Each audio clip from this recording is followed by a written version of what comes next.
lost. Baka dito sa taas. Heart is a ghost town.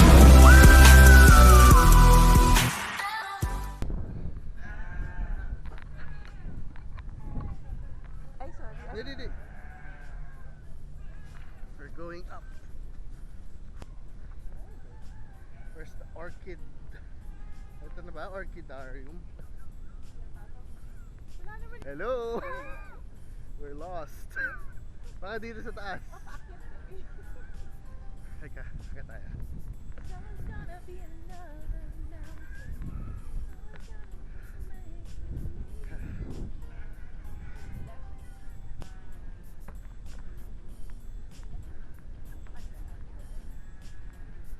Parang may tao dun eh.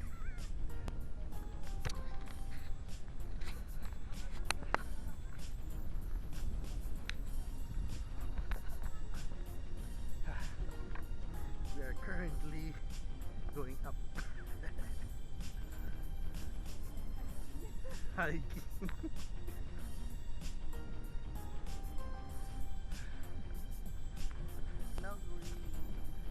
Okay, we're going to attend a seminar on what?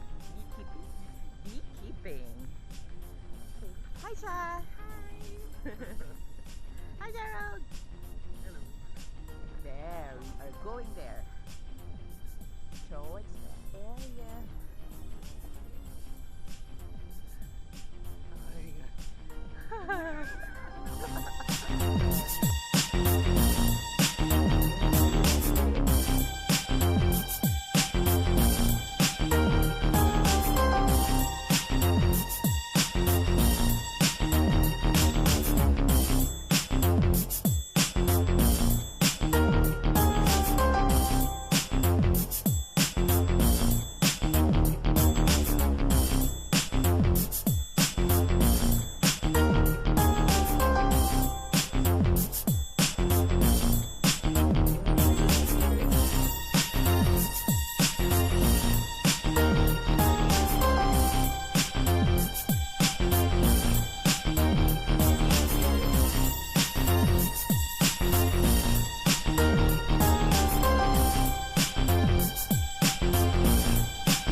Extractor po. This is a hobby extractor. Kasi yung commercial, 24, may 8, may 10. This is a, dinisign ko po 3.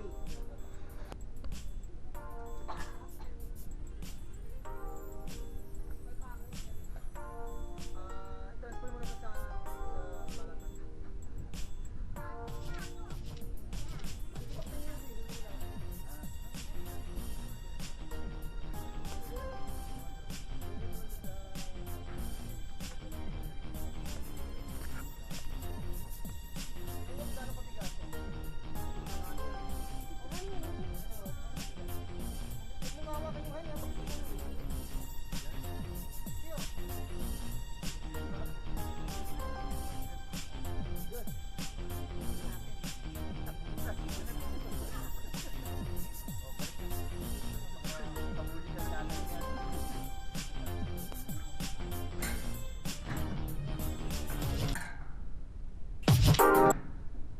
Mababaw po pagka hindi mo mabalatan ng ganyan. Hindi mo mabalatan, masyadong ito nga pala po yung propolis. This is the propolis. Ito po yung mga propolis na yan. Sorry, ano propolis? Ano yung propolis na yan? Propolis is a resin, daktayan ng halaman. Okay. Kinukulog tinang dito to seal their cracks ng mga bahay. Because they considered yung bahay ng bee is a wax city. Okay. So they seal it with resin. Pero sa talino ng tao, this is a natural antibiotic. Napakaganda. Hindi pwede pwedeng kainin. Lagay mo sa Sugar. alcohol to extract the flavonoid lang po. Only to extract the flavonoid is by putting ethanol sa alcohol. Pero ngayon may breakthrough alkaline water by shaking. Ah. Kernel.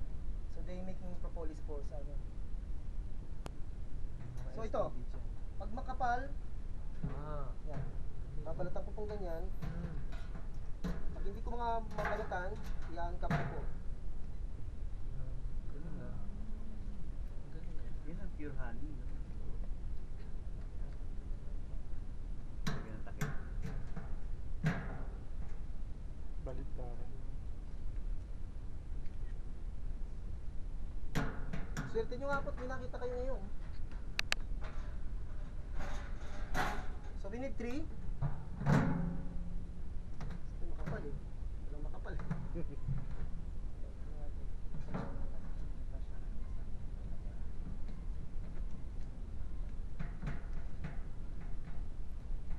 Anong kapital yun ang pinuno niya? Sa linggo lang po ito. Ha? Kailan lang nagsabi, ready? Ito iba, umuulan pa rito.